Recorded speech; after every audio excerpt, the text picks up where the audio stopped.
and welcome back to Overbooked. I'm Amanda, and today we're going to be going over my February wrap-up. For February, I read a total of 5 books, and that is a lot less than I read in January, but I would say that the books that I read in February were much higher quality, and I just enjoyed the books more than I did the books I read in January. And on top of that, I didn't have as much time as I did last month that I did this month. I was extremely overbooked this month. I did get some great books in there, and I participated in the Blacklit Challenge, which I have not really finished, but I'm going to finish out the last book in March, and I will talk about it in my March TBR video. But it was just a great challenge to do. The Artisan Geek put it on, and it was just a great way to make sure I was reading great Black authors in the month of February. Let's get started. Let's talk about all these books that I've been raving about. So the first book for March I read was Women Talking by Miriam Toews. I read this for a book club that I put together with my family members, and it was actually my turn to pick the book, so it was my choice. And I chose well, not gonna lie. Women Talking details the story of these women in an Amish community where they are sexually assaulted during the night when they're drugged, so they have no memory or recollection of it, but they wake up with obviously bruises. One little girl is stuck with a STD, and these are just powerful repercussions for these women. And eventually these men who are committing these sexual assaults are caught and taken to jail to stay the night before their trial, and these women have to decide in pretty much 48 hours what they want to do. They come up with 3 options, and they are to leave the community, to stay and fight, or to stay and forgive. And the story just documents their decision making and the meetings that took place, the conversations, and it was a really, really impactful book. It's very short, and just a lot of thoughtful discussions came out of talking about this book.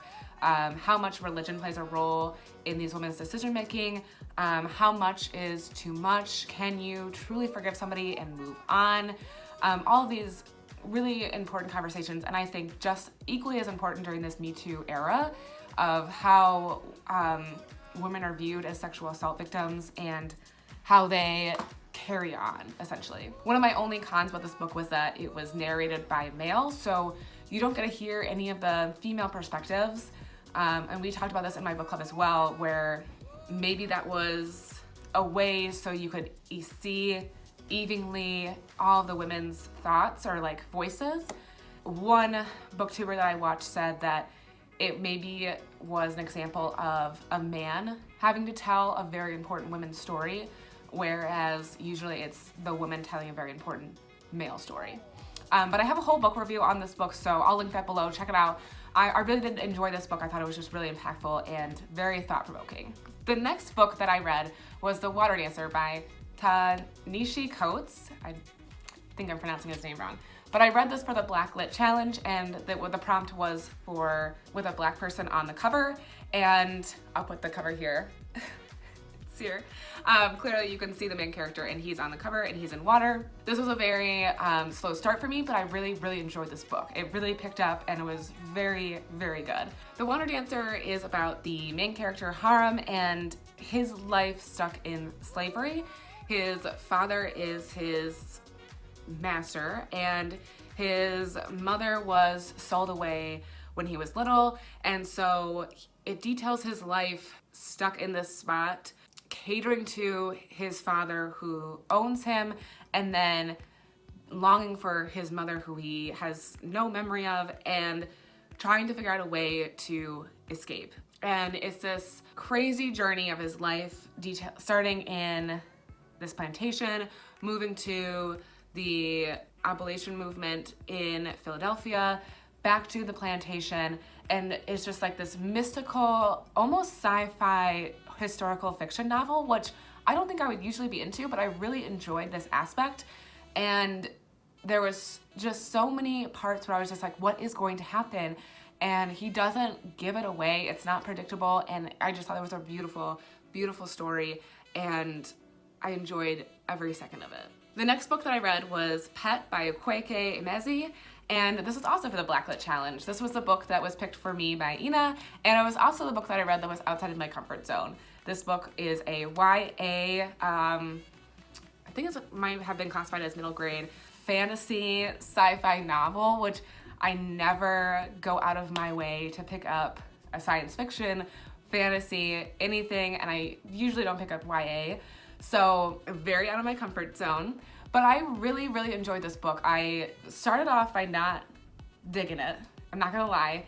And I kind of talk about this I did a weekend reading vlog a couple weeks ago, and I'll link that below. And I started off being like, I don't know, I just can't get into it.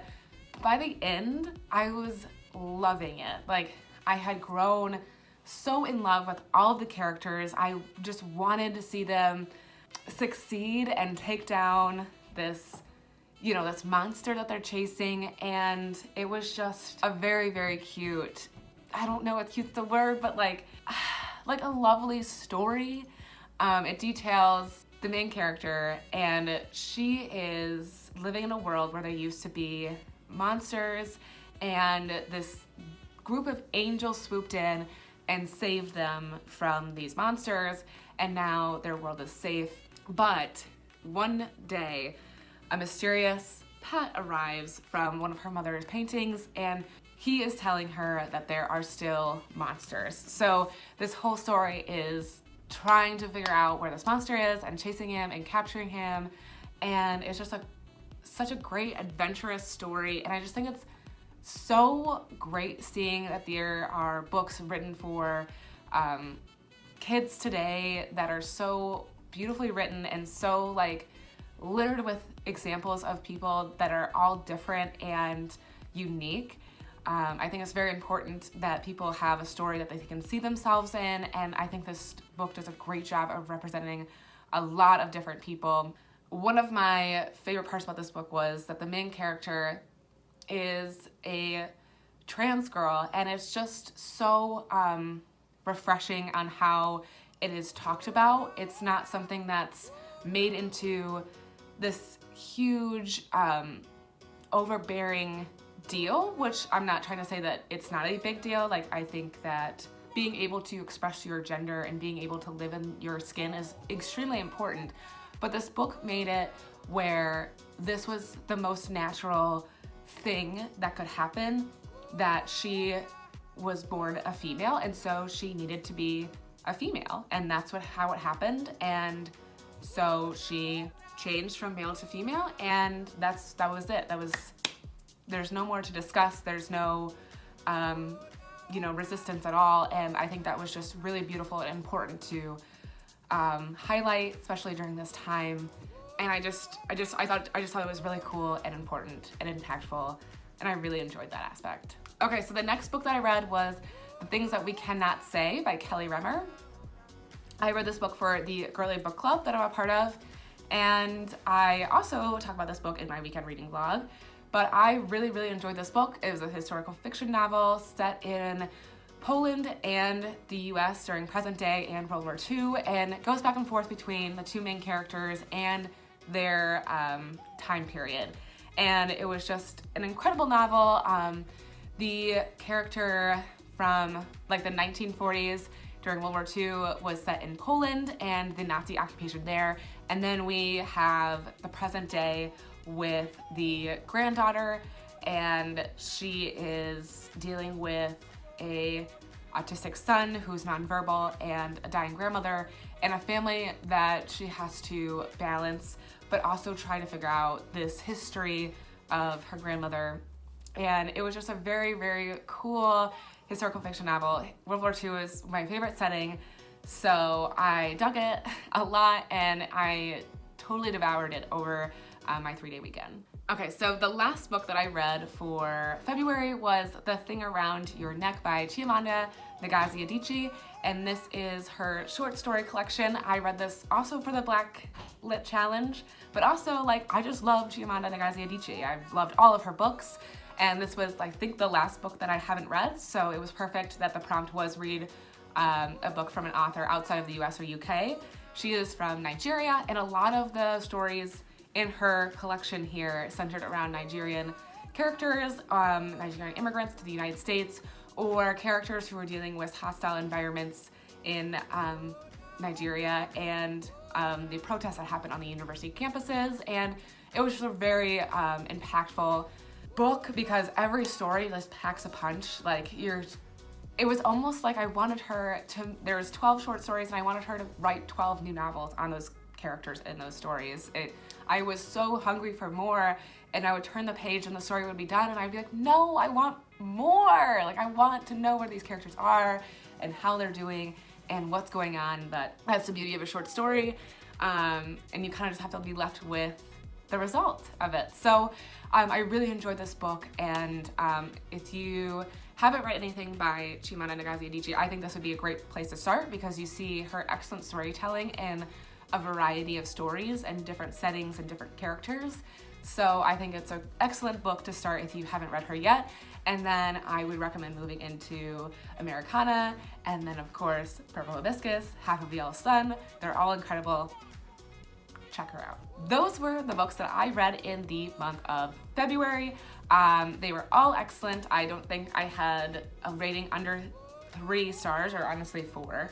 And I'm very excited to get into the books I have for March. I have a huge TBR pile from the library, and it's gonna be impossible to read all of them, so we'll see how it goes. March is also Women's History Month, so I'm excited about that. And I just hope to take advantage of trying to read more female authors next month. In the comments below, let me know what your favorite book that you read this month was. And as always, make sure you like this video and subscribe to my channel. I will see you guys next time.